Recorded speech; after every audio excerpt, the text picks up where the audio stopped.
राधे राधे सभी को। ये क्या है, कोई मुझे बताएगा अगर किसी को पहचान में आ रहा है कि क्या चीज़ है। चलिए पास से दिखा देती हूँ मैं आपको। अब तो मुझे लगता है कि सभी पहचान गए होंगे ये क्या है। जी हाँ, ये है रुद्राक्ष, जिसको मोस्टली सभी घरों में हम देखते हैं। लोग अपने गले में पहनते हैं, मालाएं धारण करते हैं, कोई सिंगल पहनता है। अलग अलग रुद्राक्ष है और अलग अलग रुद्राक्ष की अपनी अपनी महत्ता है। एक मुखी रुद्राक्ष शिव जी का प्रतीक माना जाता है। ये आप जो देख रहे हैं ये 2 मुखी रुद्राक्ष है। इसी तरीके से 4 मुखी, 5 मुखी, बहुत सारे रुद्राक्ष आप सभी ने यहाँ पे देखे होंगे। अब कैसे क्या पता कैसे चलता है कि कितने मुखी है। हम अगर देखेंगे तो इसके बीच में सिर्फ और सिर्फ एक लाइन जा रही है, एक लाइन जा रही है। इसका मतलब ये सिर्फ और सिर्फ 2 पार्ट्स में डिवाइड हो रहा है, इसके अलावा ये और पार्ट्स में नहीं हो रहा है। तो ये 2 मुखी रुद्राक्ष है, 2 मुखी रुद्राक्ष है। और साथ ही ये असली है या नकली है कैसे पता चलता है। पहले तो जैसे अगर मैं इसको 2 कॉइन्स के बीच में रखूँगी तो ये ऑटोमेटिकली राउंड करेगा। या अगर मैं इसकी पूरी माला लेती हूँ तो मैं जब इसको ऐसे पकड़ के रखूँगी तो आप देखेंगे कि बिना मूवमेंट, हम मूवमेंट नहीं कर रहे लेकिन वो क्लॉकवाइज खुद ब खुद मूवमेंट करती रहेगी। अगर वो चीज़ असली है, असली माला है, तो असली रुद्राक्ष उसमें यूज़ हुआ है, अगर उस कंडीशन में हुई, चाहे स्फटिक की भी माला है, आप उसको भी ट्राई ले सकते हैं। आप उसको ऐसे करेंगे और देखेंगे कि वो ऑटोमेटिकली क्लॉकवाइज घूमती रहेगी, कंटिन्यूअसली घूमेगी वो। तो यहाँ पे ये जो है ये आपका 2 मुखी रुद्राक्ष है। इसको अगर मैं कॉइन पे रखूँगी तो ये ऑटोमेटिकली राउंड करेगा क्लॉकवाइज। पहली तो ये इसकी पहचान हो जाएगी। दूसरा, असली है या नकली कैसे पता चलता है कि जो इसकी जो शेप्स हैं ये इक्वल है, सेम डिज़ाइन आ रहा है इनका। अगर मैं इनको फोड़ूंगी, मतलब हम देखते हैं छेद किए रहते हैं, वो छेद हमें खुद करने पड़ते हैं क्योंकि ये आप देख रहे हैं कि पेड़ का सीधे डाल लाए हैं। ये हमें तीर्थ स्थान से मिला हुआ है। हम बागेश्वर धाम गए थे और उसके आसपास के और भी कई तीर्थों पे गए थे, तो वहाँ से कस्तूरी और ये रुद्राक्ष लेके आए। तो ये इसकी पहचान हो गई एक तो कि आप इसके जो शेप्स हैं वो चिकने हैं। और अगर मैं इसको सरसों के तेल में डालूंगी तो ये कोई कलर नहीं छोड़ेगा, इससे भी पता चल जाता है कि ये असली है। और इसके अलावा मैंने इसको ऑलरेडी पहले से पानी में डाला हुआ है। आप देखेंगे कि पानी में डालने पे ये अगर डूबा हुआ है तो इसका मतलब है कि ये असली है, और अगर ये तैर रहा है इसका मतलब है कि ये नकली है।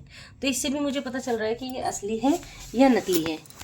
फिर ये जो होते हैं, अगर नकली होगा ना तो उसमें तीखे तीखे शेप्स होंगे, लेकिन इसमें क्या होता है ये थोड़ा सा चिकना होता है। ये कोई कलर नहीं छोड़ रहा है, कुछ भी नहीं। और भी लेना है तो हम इसको क्या करेंगे, सरसों के तेल में डुबो देंगे, इससे भी मुझे कंफर्म हो जाएगा। तो इस तरीके से बहुत सारे इसकी पहचान है जिससे हम पता लगा सकते हैं कि जो मेरे पास रुद्राक्ष है वो असली है या नकली है।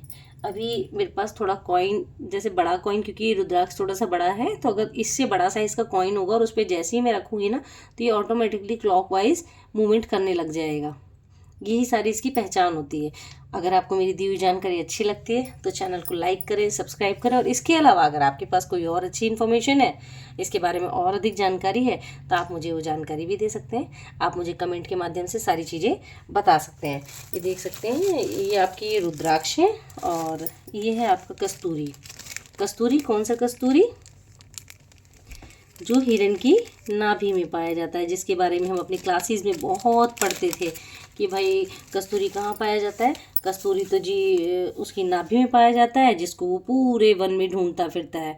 कस्तूरी कुंडल बसे मृग ढूंढे वन माही, ऐसे घटी घटी राम हैं दुनिया जानत नाही। ये ब्लैक कलर में भी होता है आपका, और ब्राउन में भी होता है, येलो में भी होता है। इसकी भी पहचान है, अगर मैं इसे इस पानी में डालूँ तो ये कोई कलर नहीं छोड़ेगा, ये जैसा है ऐसा का ऐसा ही रहेगा। ये इसकी पहचान होगी। अगर मैं इसे जलाऊंगी तो चमड़े की जैसे जलने में आवाज़ होती है या जैसी स्मेल करता है, गंध करता है, ये उसी तरीके की गंध करेगा।